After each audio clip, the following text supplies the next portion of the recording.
Hi అండి, అందరికి welcome back YouTube channel. ఏదో వంట చేసేస్తున్నాను అనుకుంటున్నారు. పొద్దున్నే లంచ్ బాక్స్ లోకి వంట ప్రిపేర్ చేస్తున్నానండి. మరి వెళ్ళాలి కదా బాక్సులు కట్టుకొని. అందుకే ఉల్లిపాయలు, సన్నగా కోసుకున్న ఉల్లిపాయలు, ఒక చిన్న చెక్క ముక్క, 2-3 లవంగాలు, కాస్త జీలకర్ర అన్ని వేసేసుకొని బాగా ఏపేయాలండి. బాగా మగ్గిపోవాలి. ఉల్లిపాయ ముక్క మెత్తగా మగ్గిన తర్వాత సన్నగా కోసుకున్న టమాటాలు, కాస్త పసుపు, ఉప్పు, 2 స్పూన్ల కారం, తిన్నంత వాటికి. ఎవరైతే స్పైసీగా తింటారో వాళ్ళు 2 వేసుకోండి, తిననోళ్ళు 1/2 వేసుకోండి. వేసుకొని బాగా కలబెట్టేసుకోవాలి. బాగా అవి కూడా మగ్గిపోవాలండి. మూత పెట్టేసుకొని మగ్గబెట్టేసుకుందాం. చక్కగా ఉడికిపోవాలి అన్ని. అవి ఉడికిపోయిన తర్వాత మనం ముందుగా నానబెట్టుకున్న చింతపండుని చూసి వేసుకోండి. అది కనుక ఎక్కువ వేసుకున్నామంటే కూర మొత్తం పాడైపోద్ది, పుల్లగా అయిపోద్ది. కరెక్ట్ గా వేసుకోండి పులుపు చూసుకొని.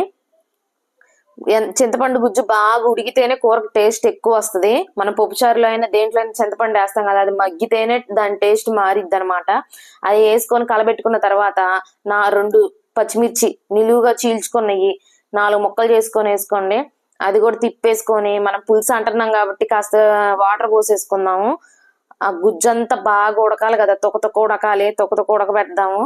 మనం మూత పెట్టి లిడ్ కానీ ఏదైనా పెడితే దాని మీద బరువు పెట్టి ఉడకబెట్టుకుంటే త్వరగా ఉడికిద్ది. పొద్దున పూట కాబట్టి నేనైతే అట్ల పైన బరువుగా ఉంటది, ఆవిరి కూడా బాదు. 10 నిమిషాలు అవ్వాల్సింది 5 నిమిషాలు అయింది. అందుకని అదే వాడుతుంటాను వంటల్లోకి. చూసారా అబ్బా ఎంత కమ్మగా ఉందో.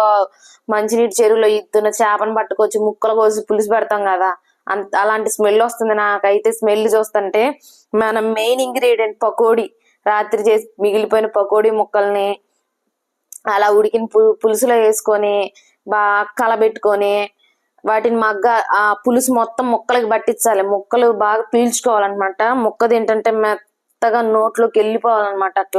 అట్లా ఉడకాలి. అది బాగా కలబెట్టేసుకొని మూత పెట్టేద్దాం. మళ్ళీ ఎంత హడావుడిలో కూడా నేను video తెస్తున్నాను.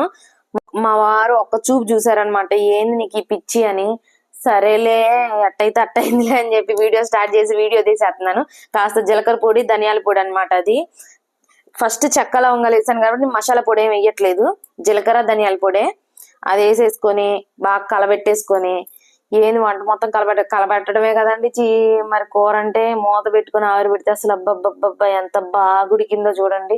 Last final touch kasuri methi కరివేపాకు. కసూరి మేతి అనేది ఆప్షనల్, కరివేపాకు కూడా కొత్తిమీర కూడా ఉంటే వేసేసుకోండి. ఉంటే బాగుంటదని, ఆ ఫ్లేవర్ కూడా దిగిద్ది కాబట్టి. ఈ పులుసు గానక వేడి వేడి అన్నంలో వేసుకొని తింటే ఉంటది. కష్టాలతో బాధలతో నిండిపోయిన మనసు కూడా మంచు మొక్కలకు కరిగిపోయిద్ది అనమాట. అంత బాగుంటదండి.